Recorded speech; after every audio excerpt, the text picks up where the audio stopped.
Ever wonder what it meant when God said he would give man 120 years? We're going to be exploring this mystery in the code and the code within the code to be revealed.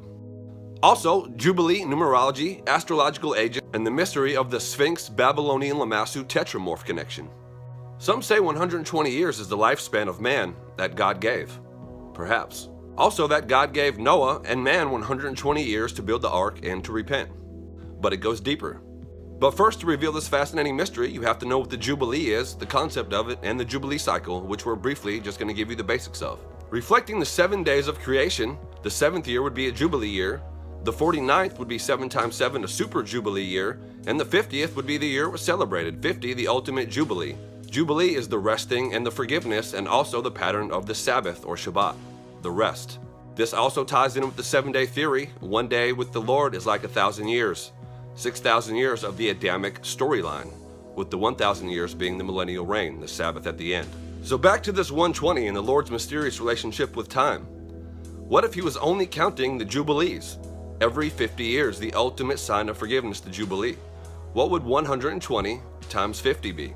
It would give you exactly 6,000, tying right back into the 7-day theory and the 6,000 years of the Adamic storyline, and the 7,000 years of history, which is also reflected in the astrological ages, which we'll be getting into in a second. Also, the encoded message within the message is that God's heart seems to be only in counting Jubilee, only looking at forgiveness, which seems to be the message on the cross as well. It can all be forgiven, the ultimate Jubilee, and the story and identity of Messiah as the ultimate Redeemer, the outside of time Messiah, the friend of humanity.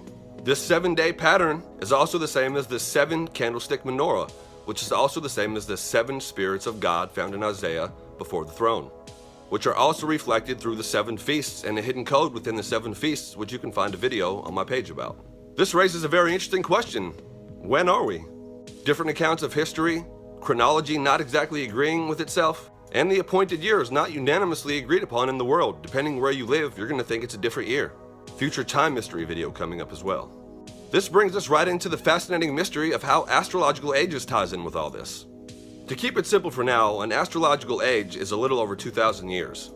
The Adamic storyline spans to 3 of them beginning in Taurus, which is why in early man you see bull worship, and also why Aleph, the pictogram of the bull, is the first letter of the Hebrew alphabet, which we'll be coming back to. Then you see it moving into Aries, which is the ram, which is why God chooses Abram with ram in the name, which is why you see the Jews blowing the ram's horn.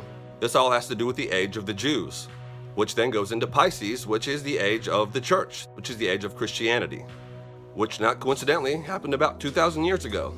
And this moves us right about to where we are now, entering the age of Aquarius, the man with the jug of the water, which Jesus has a cryptic verse that I went in about on a recent video.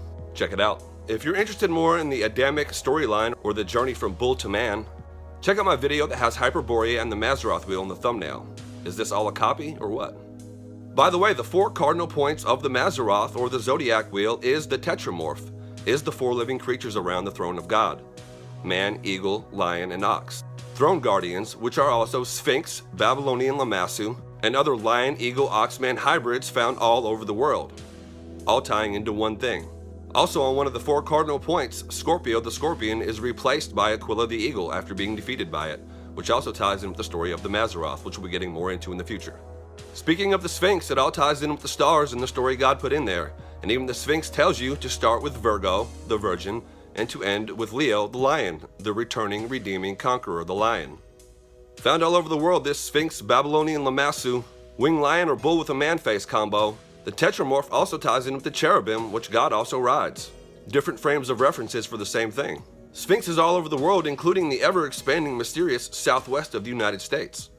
Check out these Egyptian figures that you can clearly see details, including headrests in Utah in the Grand Canyon. Or the Sedona Sphinx, Vishnu Temple or Isis Temple in the Grand Canyon, which are clearly old remnants of sphinxes, and also clearly something not taught. Some things obviously may be pareidolia, but definitely not all of the evidence. Signs and secret messages from the past, about the heavens, about the stars, about where we come from and where we're going, about things still being revealed. We're going to be exploring more mysterious symbols as well in the future, including Sumerian Babylonian, Egyptian, Japan, ancient China, the ancient Middle East, and more. In close, and like most good mysteries, they only open up a can of more good mysteries. I'm sure this ties into the reason why time itself is so confusing. The calendars have been changed repeatedly, the world can't agree on what year it is, And the understanding of God's ancient and natural original clock and message has been veiled from the public. The message of the stars twisted and light polluted by cities. Seems like there's a time conspiracy all involving one thing. When are we? Future millennial reign exploration coming up. Either way, no matter when we are, it all has meaning, and you're here for a reason. Stick around. See you next time on The Savage Truth.